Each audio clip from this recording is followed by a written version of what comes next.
যোৰহাট নগৰত পোহৰলৈ আহিছে নকল সোণৰ বেহাৰ এখন ভয়ংকৰ ছবি।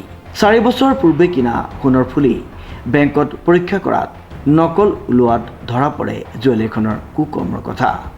তেওঁ আহি পিনি কৈছে তেওঁ মান্তি হৈছে, তেওঁ মান্তি হৈ পিনি কৈছে আজি ডেটত যোনটো ভেলু সোণৰ সেইটোকে দিম বুলি কৈছে, পইচাটো দি দিম, পইচাটো ঘূৰাই দিয়াৰ কথা কৈছে। তেওঁ কৈছে হুলস্থুল কৰিব নালাগে, মই পইচাটো ঘূৰাই দিম বোলে, তেনেকৈ বুলি কৈছে। আৰু অকল মোক বুলিয়ে নহয়, মোৰ নিচিনা জনতাক কিমানক ঠগি আছে ঠিক নাই। আমি কাৰণ কেলৈ সাধাৰণ মধ্যবিত্ত মানুহবোৰকেহে এনেকুৱা ভোকত সোণ বনাওঁহি, কাৰণ যোনবিলাকে পইচা থাকে ডাইৰেক্টটো কিনিয়ে আনে। তেওঁ মোৰ নিচিনা সাধাৰণ মানুহক কিমানক ঠগি আছে ঠিক নাই। অকল মোৰ এযোৰ বুলিয়ে নহয়, মই ভাগিনজনীক ইয়াৰ পৰাই এযোৰ বনাই পিনি গিফ্ট কৰিছিলোঁ। সেইযোৰ কাইলৈ গাড়ীত দি পঠিয়াম বুলি কৈছে। সেইযোৰ পৰীক্ষা কৰিলেহে গম পাম সেইযোৰ অৰিজিনেল নে ডুপ্লিকেট, কাইলৈহে গম পাম সেইটো কথা। মোৰ ঘৰ 1 নং সোণাৰী এলেংমৰা। যোৰহাটৰ টিআৰপি ৰোডৰ ৰজি জুৱেলাৰীৰ স্বত্বাধিকাৰ বাবুল মোল্লাই এই নকল সোণৰ বেহা কৰাৰ গুৰুত্বপূৰ্ণ অভিযোগ উঠিছে। জুৱেলাৰীখনৰ স্বত্বাধিকাৰীগৰাকীয়ে সংবাদ মাধ্যমৰ সন্মুখত এনেদৰে স্বীকাৰোক্তি দিয়ে। টকাটো দিবলৈ ৰাজি আছোঁ আৰু কিমাননো কি ক'বলৈ আছে। তেখেতে কৈছে সোণ নহয় বুলি, তেখেতক কৈছোঁ মই আপুনি ইয়াত বহক, মই ৰিফাইন কৰি দেখাই দিছোঁ সোণ আছে না আছে। তেখেতে নামানে, সোণ নাই বুলি কৈছে, সি কৈ সোণ নাই বুলি কৈছে। তেনেকৈ ক'লে নহ'ব না, আপোনাক তেখেতক কৈছোঁ আপুনি বহক, মই ৰিফাইন কৰি দেখাই দিছোঁ। আপুনি যদি নকল সোণ পইচাটো ঘূৰাই দিব লৈছে, নকল সোণ নহয়, তেখেতে বিপদত পৰিছে বোলে।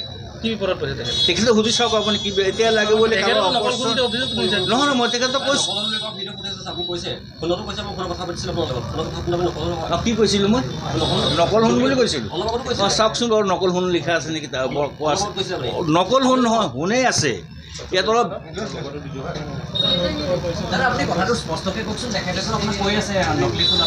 নকলি সোণ এতিয়া বস্তুটো আছেতো, আপুনি জেবিৰত গৈ ক'ৰবাত ৰিফাইন কৰি চাওক সোণ আছে না আছে।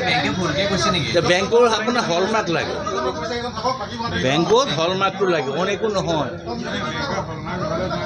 বেংকত হলমাৰ্ক নহ'লে নিদিয়ে। এইটো আপোনাৰ 5-6 বছৰ আগৰ বনোৱা এইটো আছিলে, গম পালে। এইটো হ'ল সেইটোৱে কথা, অন একো নহয়। এইটো সোণ আছে, সোণ নাই বুলি মই নাই নাই নাই নাই, সেইটোৱেতো কথা। হলমাৰ্ক হ'লেতো আপোনাৰ হেৰিত লৈ ল'ব, বেংকত ল'বই। হলমাৰ্ক নাই বুলি সিহঁতে কয় সোণ নাই বুলি। অঁ কথা সেইটো, হলমাৰ্ক নথকাই মোৰ ভুল হ'ল, অন একো নহয়। সোণ ইয়াত আছে। সোণ এতিয়া আপোনাৰ ধৰক 22 কেৰেট চলি আছে, এতিয়া আছে। এতিয়া ধৰক পিউৰ কৰিলে অকণমান কমিব। চৰকাৰে এটা নিয়ম বান্ধি দিছে, যেতিয়ালৈকে হলমাৰ্ক নহয় তেতিয়ালৈকে আপুনি সোণ বিকিব নোৱাৰে। আৰে বাবা, আজি 6-8 বছৰ আগৰ কথা আছিলে, যেতিয়া হলমাৰ্কটো অহা নাছিলে আমাৰ যোৰহাটত। হয়, খালি মই এটা সোণাৰী বুলি নহয়, চবেই আছে, সুধি চাব পাৰে। মানে 8 বছৰ আগতে হৈ গৈছে। অঁ তেতিয়া 14-16,000 দি বনাইছিলে। এতিয়া তাত তেখেতে ভেলু ধৰিছে 60,000। মই কৈছোঁ ঠিক আছে দি দিম বাৰু। এতিয়া মানে কৈছে যে মানে ডুপ্লিকেট সোণ বুলি। অঁ ইহঁতে কৈছে ডুপ্লিকেট সোণ, কিন্তু ডুপ্লিকেট সোণ নহয়, তাত সোণ আছে। জুৱেলাৰীৰ মালিকগৰাকীয়ে গ্ৰাহকগৰাকীক ফুলিৰ দামৰ 4 গুণৰ অধিক টকা দিয়াৰ প্ৰলোভন দিয়াৰ অভিযোগ তুলিছে অভিযোগকাৰীয়ে। যোৰহাটৰ ৰজি জুৱেলাৰীৰ বিৰুদ্ধে এই অভিযোগ উত্থাপন হোৱাৰ পিছতে সৃষ্টি হয় এক হুলস্থুলীয়া পৰিৱেশ। ডিজি বৰাৰ ৰিপৰ্ট, নিউজ নাও।